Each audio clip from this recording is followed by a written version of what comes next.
लेकिन मजे की बात है, ये मेरी भी फर्स्ट सर्जरी है, ठीक है, एम्पुटेशन की। और आज तक यहाँ पे जो है किसी ने भी ये सर्जरी परफॉर्म नहीं की थी, ठीक है। तो ये एक मेरे लिए एक बड़ी अचीवमेंट भी है, एक मेरे लिए एक ग्रेट सक्सेस भी है। अस्सलाम वालेकुम, इट्स डॉक्टर हसनैन हियर। तो आज मेरे पास एक केस प्रेजेंट हुआ है। ये एक असील चिकन है, रूस्टर है। और इसको क्या हुआ है, इसको आप देख सकते हैं कि यहाँ पे एक इन्फेक्शन हुआ है, ठीक है। तो यहाँ से काफ़ी गंदी स्मेल भी आ रही है और काफ़ी पुराना इन्फेक्शन है। इसका जो ओनर है उसने काफ़ी ज़्यादा एंटीबायोटिक्स यूज़ किए हैं, इंजेक्टेबल फॉर्म में भी और ओरल फॉर्म में भी, और उसके साथ साथ एंटीसेप्टिक ड्रेसिंग करता है डेली बेसिस पे। लेकिन ये जो है बर्ड ठीक नहीं हुआ और कोई इसको रिजल्ट नहीं मिला। उसकी वजह क्या थी? उसकी वजह ये थी, ये जो है ये एक ट्यूमरस मास है, ट्यूमरस ग्रोथ है, ठीक है, जिसे हम ट्यूमर कहते हैं या आम जबान में कहें तो रसोली है। तो अगर आपको करीब हम करके दिखाएं तो ये जो है ये एक ट्यूमर है। तो ट्यूमर जो है कभी भी एंटीबायोटिक के साथ ठीक नहीं होगा, ठीक है। इसका जो अल्टीमेट हल है वो है सर्जिकली। तो सर्जिकली हमें इसको रिमूव करना होगा, ठीक है। अभी यहाँ पे जो है ना इसको ऐसा है कि ये इसका जो बोन है ये है रेडियस प्लस अल्ना, और ये जो बोन जा रही है ये इसकी ह्यूमेरस है, ठीक है। बीच में आ जाता है एल्बो जॉइंट, और ये है इसका शोल्डर जॉइंट। तो अगर हम इसको हमें इसका जो क्या करना है, हमें इसको एम्पुटेट करना है, मतलब हमें इसका विंग काटना पड़ेगा, ठीक है। तो विंग काटने के दो ऑप्शंस हैं, एक ये एल्बो जॉइंट है, एक इसका शोल्डर जॉइंट है। अगर हम इसको एल्बो जॉइंट से कट करते हैं तो ये मांस तो रिमूव हो जाएगा, लेकिन जब मैं इसको देखता हूँ नीचे की तरफ से, ठीक है, तो यहाँ पे इसका जो जॉइंट है यहाँ तक पूरा इन्वॉल्व है। जाहिर बात है कैंसरस ग्रोथ है या ट्यूमर है, तो अगर मैं इसको यहाँ भी काट भी लूँ तो हो सकता है कि शायद दोबारा यहाँ से जो इसका ह्यूमरस बोन है ये भी बाद में इफेक्ट हो जाए।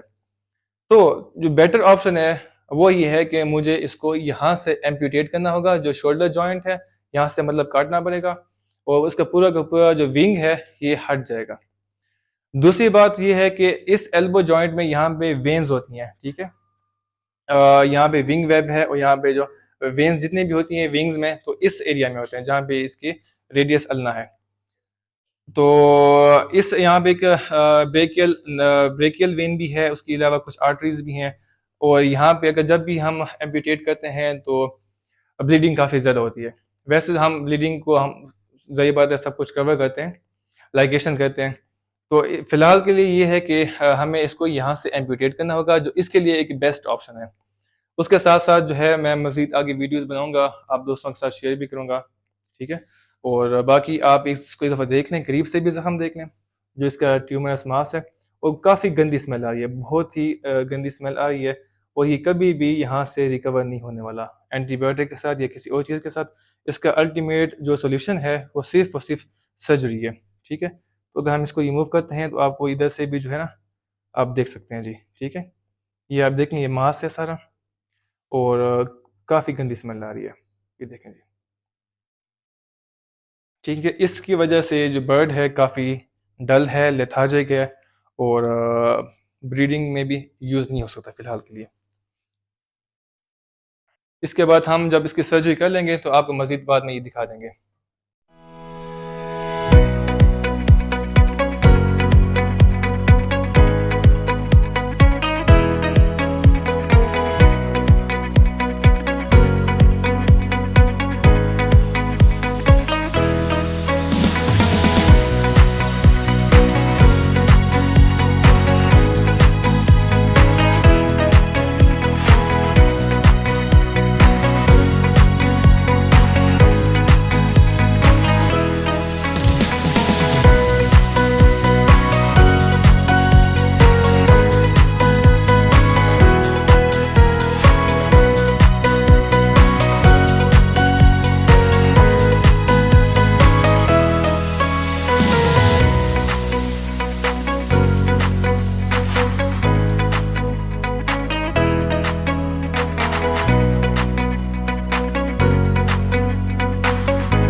Assalamualaikum.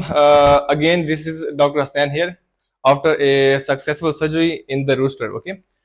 So right now मेरा जो पेशेंट है अल्हम्दुलिल्लाह वो एनेस्थीसिया से रिकवर हो गया है, और right now he is in full conscious, ठीक है।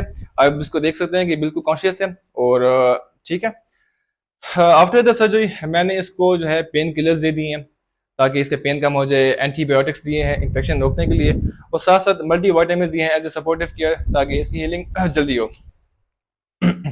अच्छा, इसका जो पोस्ट ऑपरेटिव केयर क्या है, तो ये है कि इसको 5 डेज तक अराउंड पेन किलर्स भी हम देंगे, एंटीबायोटिक्स भी देंगे, और साथ में मल्टीविटामिन भी देंगे, और एंटीसेप्टिक ड्रेसिंग होगी, ठीक है।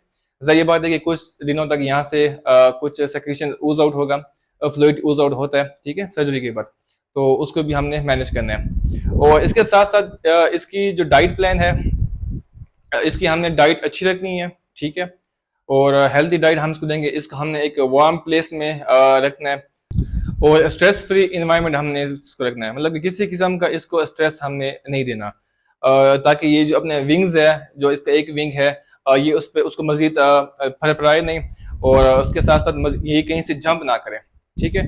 तो हमने इसको किसी कन्फाइंड प्लेस में, किसी केज में रखना है ताकि इसकी जो मूवमेंट है वो रिस्ट्रिक्ट हो जाए, ये कहीं से छलांग भी ना मारे, और इसका जो वूंड है यहाँ पे किसी किस्म का प्रेशर ना आए, ठीक है। तो इसको भी जो है मैं आपको अभी करीब से दिखाने जा रहा हूँ, आप चेक करें, ठीक है जी। ये इसका वुंड है आफ्टर द सर्जरी, ठीक है, ये इसको आप देख सकते हैं जी।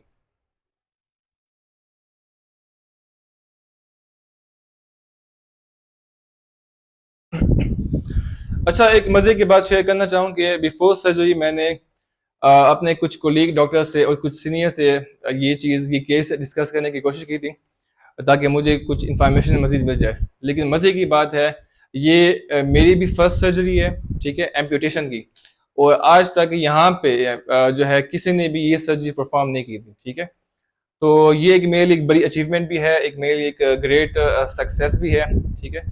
और मुझे भी खुशी है कि मेरा पेशेंट रिकवर भी हो गया है, और माशाल्लाह सर्जरी भी बहुत अच्छी हो गई है, ठीक है। होप सो कि मज़ीद भी मुझे अल्लाह पाक तौफीक दे कि मैं इस तरह के अच्छे काम करूँ, अच्छी सर्जरीज परफॉर्म करूँ, और इंशाल्लाह आपको साथ साथ मज़ीद भी जो मैं आप इसके बारे में अपडेट भी करूँगा, और जो इसका ओनर है उससे भी मैं इसके रिव्यूज़ आपको शेयर करूँगा।